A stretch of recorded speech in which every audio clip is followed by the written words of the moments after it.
दोस्तों, क्या हुआ जब एक गरीब रिक्शा वाला बारिश में भीगती अमीर घर की लड़की की मदद करता है। लेकिन वह रिक्शे वाला कोई आम आदमी नहीं था। वह आदमी था जिसकी सच्चाई जानकर लड़की के होश उड़ गए। फिर ऐसा हुआ जिसकी कल्पना किसी ने नहीं की थी। शाम के 7:00 थे, लेकिन शहर की सड़कों पर अंधेरा उतरने लगा था। बादल गरज रहे थे। बारिश की हल्की बूंदें हवा में तैर रही थी। शहर के एक पॉश कैफे से एक सफेद कार बाहर निकली। BMW बेशक महंगी थी, लेकिन उसमें बैठी लड़की उससे भी ज्यादा कीमती लग रही थी। अवनी मल्होत्रा, उम्र 26, शहर के सबसे बड़े रियल स्टेट टकून विक्रम मल्होत्रा की बेटी। हर चीज उसके लिए आसान थी। पार्टी, पैसा, लाइमलाइट। लेकिन उस दिन कुछ अलग था। उसके दोस्त उसे अकेला छोड़ गए थे और ड्राइवर भी कहीं दूसरी गाड़ी लेने चला गया था। वह सड़क पर अकेली खड़ी थी, हील्स में, गीले कपड़ों में और पूरी तरह चिढ़ी हुई। फोन निकाला, लेकिन नेटवर्क गायब था। ऊबर भी नहीं चल रहा था। वो एक बंद दुकान की छत के नीचे खड़ी हो गई। बारिश तेज हो रही थी और तभी एक रिक्शा उसके सामने आकर रुका।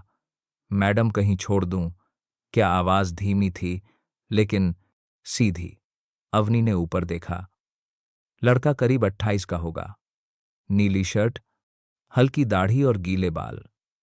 चेहरा भला लग रहा था, लेकिन वह अवनी थी, अमीर बाप की लड़की। उसने नाक सिकोड़कर कहा, नहीं चाहिए, मैं कैब बुक कर लूंगी। राज ने कुछ नहीं कहा, बस सिर हिलाया और जाने लगा। लेकिन तभी एक तेज बाइक आई। पानी उछाला और अवनी पूरी तरह भीग गई। उसकी चीख निकली और पैर फिसलते फिसलते बचे। राज वापस मुड़ा। यहां बैठ जाइए, बारिश रुकने तक कम से कम सूख तो जाएंगी। अवनी थोड़ी हिचकी, पर अब कोई चारा नहीं था। मजबूरी ने उसकी अकड़ तोड़ी। वो धीरे धीरे रिक्शा में बैठ गई।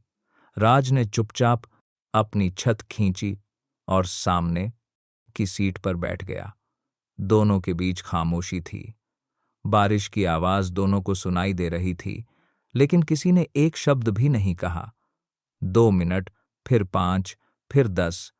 अवनी को समझ नहीं आ रहा था कि क्या यह अजनबी सच में मदद करना चाहता है या कोई चाल है। लेकिन राज ने ना तो घूरा, ना बात की, ना ही कोई सवाल पूछा। इतने में उसकी रिक्शा के पास एक छोटा बच्चा भीगता हुआ आया और बोला, भैया, मां ने यह दिया था। राज ने चुपचाप खाने का डिब्बा लिया और कहा, जा तू भी घर जाकर खाना खा लेना। बच्चा चला गया। अवनी ने पूछा, यह बच्चा कौन था? राज ने कहा, मेरे पड़ोस की आंटी का बेटा है। पति नहीं है उनके। मेरे ही ढोरे रहता है तो मैं उसको खाना खिला देता हूं। अवनी को जैसे खुद से नफरत होने लगी। वो जो अब तक लोगों को स्टेटस से तोलती आई थी, उसके सामने एक ऐसा इंसान खड़ा था जो बिना किसी कैमरे, बिना किसी क्रेडिट के मदद कर रहा था। बारिश धीमी हुई। अगर आप कहें तो आपको घर छोड़ देता हूं। राज ने फिर पूछा। अवनी चुपचाप सिर हिलाती है। रिक्शा चलता है। रास्ते में अवनी देखती है, यह वही रास्ता है जहां कभी उसकी नानी का घर हुआ करता था। अब वह जगह भी किसी बिल्डर ने खरीद ली थी। करीब 20 मिनट बाद जब बारिश लगभग थम गई, राज एक छोटे से घर के सामने रिक्शा रोकता है। ये कहाँ ले आए? अवनी पूछती है। राज थोड़ा झिझकते हुए कहता है, मैडम, आपका फोन बंद है। आप भीग गई थी, गाड़ी नहीं थी। सोचा चाय पी लें, सूख जाए फिर निकल जाइएगा। अवनी को गुस्सा भी आता है, लेकिन उसका शरीर कांप रहा था। थकान, ठंड और तनाव सब एक साथ था। वह उतरती है और उसी वक्त उसके कदम घर के दरवाजे पर रुक जाते हैं। एक पुराना लकड़ी का दरवाजा। भीतर से हल्की रोशनी आ रही थी। राज दरवाजा खोलता है और अंदर जाने को कहता है। अवनी जैसे ही अंदर कदम रखती है, सामने दीवार पर एक पुरानी तस्वीर टंगी थी। अवनी की सांस रुक जाती है। वह आगे बढ़ती है, उस तस्वीर को ध्यान से देखती है। वह तस्वीर उसकी बचपन की थी। वो उसकी माँ और पीछे खड़ा एक आदमी, शायद कोई नौकर। लेकिन यह तस्वीर कभी घर से बाहर नहीं गई थी। अवनी ठिठक जाती है। पलटकर राज की तरफ देखती है। राज चुप है। अवनी की आंखें कांपती हैं और मन में सिर्फ एक सवाल गूंजता है, तुम कौन हो और मेरे घर की तस्वीर यहां कैसे आई? तस्वीर के सामने खड़ी अवनी की सांसें थमी हुई थी, जैसे उसकी यादें किसी पुराने दरवाजे को खुद ब खुद खोल रही थी। राज भी कुछ नहीं बोल रहा था। वह दरवाजा धीरे से बंद करता है और कमरे के कोने में खड़ा हो जाता है, जैसे खुद को उस पल से दूर करना चाहता हो। यह तस्वीर यहां कैसे है? अवनी ने शांत लेकिन कांपती आवाज में पूछा। राज ने सीधे उसकी आंखों में नहीं देखा, बस धीमे से बोला, कभी आपके घर में काम करता था कोई, शायद वहीं से आ गई होगी। उसने चाय के 2 कप रखे, एक उसके सामने, एक अपने लिए, फिर चुपचाप कमरे से बाहर निकल गया। अवनी की उंगलियां कप के हैंडल को छूती हैं, लेकिन निगाहें अब भी तस्वीर पर थीं। उसे याद आने लगा, बचपन में एक अंकल थे जो हमेशा उसकी मां की डांट सुनते थे, लेकिन फिर भी चुपचाप उसके लिए पेंसिल लाते थे, स्कूल ले जाते थे। उसका नाम देव था शायद, लेकिन फिर वो अचानक चले गए थे। क्यों पता नहीं। अवनी ने चाय नहीं पी। वो उठी बाहर आई, लेकिन राज जब कहीं नजर नहीं आया। अगली सुबह वह अपने ऑफिस में थी, मल्होत्रा बिल्डर्स के हेड ऑफिस में। उसके पापा विक्रम मीटिंग में थे। वो उनकी पुरानी अलमारी खोलती है, पुरानी फाइल्स देखने लगती है, बस यूं ही जैसे कुछ ढूंढ रही हो जिसे वह खुद नहीं जानती। तभी एक भूरे रंग की पुरानी फाइल उसके हाथ लगती है, धूल भरी किनारों से मुड़ी हुई। उस फाइल पर नाम लिखा होता है, देव कुमार, पुराना, पार्टनर टर्मिनेटेड 1998। उसके हाथ रुक जाते हैं। वह फाइल खोलती है, अंदर राज की उम्र की तस्वीरें हैं, साथ में देव कुमार की कुछ पेपर्स और सबसे नीचे एक लिफाफा जिसमें लिखा है closed case, fraud claim. File में दस्तखत हैं विक्रम मल्होत्रा के, और उसमें दर्ज है कि देव पर पैसे चोरी करने का आरोप था और उसे नौकरी से निकाल दिया गया। अवनी हैरान रह जाती है। उसे याद है, देव अंकल कभी भी झूठ नहीं बोलते थे।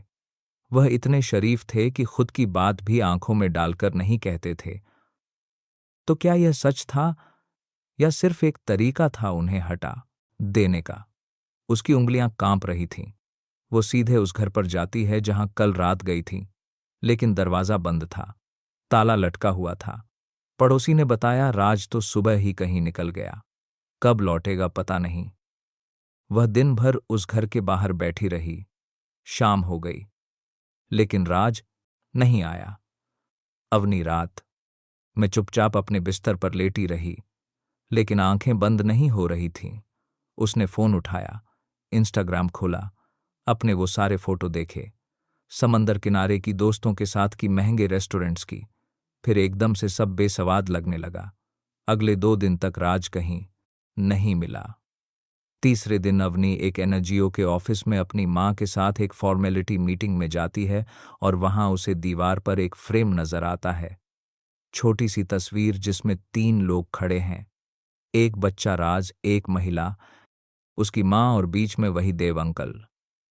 उस तस्वीर के नीचे लिखा होता है, श्रीदेव कुमार, जिनका सपना था कि गरीब बच्चों को स्कूल मिल सके। उन्हें धोखा मिला, लेकिन हमने सपना बचा लिया। अवनी के पैर वहीं जम गए। अब उसे पूरा यकीन हो गया था, देव को फंसाया गया था और राज उसी का बेटा है। वो इंसान जो उसे बारिश में भीगते देख चुपचाप रिक्शा लेकर आ गया था, वो उसका दुश्मन नहीं था, बल्कि उसका सबसे बड़ा सवाल था। अगर मेरे पापा ने उसके पिता के साथ यह किया, तो फिर भी राज ने मेरी मदद क्यों की? अवनी फिर धीरे धीरे कमरे से बाहर निकल गई, बिना कुछ बोले, बिना किसी से मिले। पर उसकी सांसें अब एक जवाब मांग रही थी। राज कहाँ हो तुम? 3 हफ्ते बीत चुके थे। अवनी ने हर जगह ढूंढा, वही गलियां, वही पुराना घर, वो रिक्शा स्टैंड जहां कभी राज मिला था, लेकिन उसका कहीं कोई नामो निशान नहीं था। न फोन, न सोशल मीडिया, न किसी को जानकारी। जैसे वह इस शहर में था ही नहीं, या शायद अब रहना ही नहीं चाहता था। एक दिन शाम को जब अवनी अपनी गाड़ी से गुजर रही थी तो उसकी नज़र एक छोटे से मैदान पर पड़ी। वहां बच्चे मिट्टी में खेल रहे थे और दूर से किसी की आवाज आई, ठीक से, पकड़ो किताब। ऐसे नहीं, ऐसे। उसने गाड़ी रोकी, नीचे उतरी, पास गई और देखा एक छोटी सी छत के नीचे टूटे हुए स्लेट पर राज बच्चों को पढ़ा रहा था। वही नीली शर्ट, वही शांत चेहरा, वही संजीदगी। उसने अवनी को देखा, लेकिन कोई चौंक नहीं, कोई सवाल नहीं, बस एक हल्की सी नजर डाली और फिर बच्चों की तरफ लौट गया। अवनी ने धीरे धीरे पास जाकर बैठने के लिए इशारा किया। राज ने सिर हिलाया। हाँ, मैं। दोनों आमने सामने पर, दोनों की आंखें जमीन की तरफ। कुछ देर तक कोई नहीं बोला। फिर अवनी ने अपनी बैग से एक पुराना लिफाफा निकाला, उसी फाइल का जिसमें देव की सच्चाई थी। राज के पास रखा।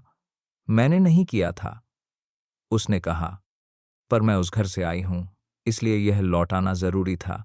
राज ने लिफाफा नहीं खोला, बस अपनी उंगलियों से उसे धीरे से अपनी जेब में डाल लिया।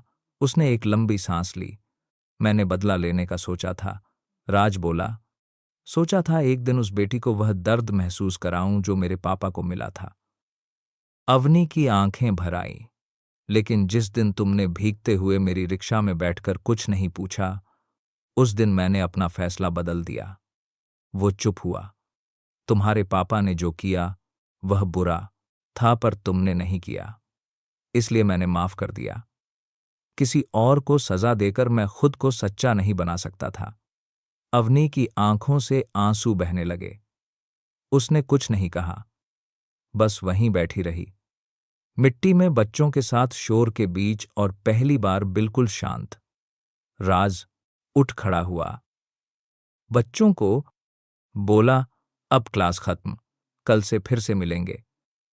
अवनी भी उठी, लेकिन पीछे से कुछ पूछना चाहती थी। राज जाने लगा। क्या हम कभी वह शब्दों के बीच रुक गई? राज पलटा नहीं, सिर्फ एक वाक्य बोला, मैं रिश्ता बनाना नहीं चाहता, जो मैंने बचाया है उसे टूटने नहीं दूंगा।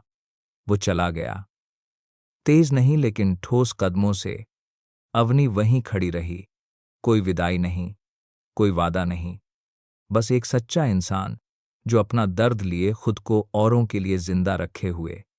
आप सब कहां कहां से हमारे साथ जुड़े हैं, हमें कमेंट करके जरूर बताइए। आपको यह कहानी कैसी लगी, अपने विचार हमारे साथ जरूर साझा करें। हम ईश्वर से प्रार्थना करते हैं कि आप जहां भी रहें हमेशा सुरक्षित और शांति से रहें। अगर आपके पास भी कोई ऐसी ही दिलचस्प कहानी है तो उसे हम सबके साथ कमेंट्स में जरूर बांटें।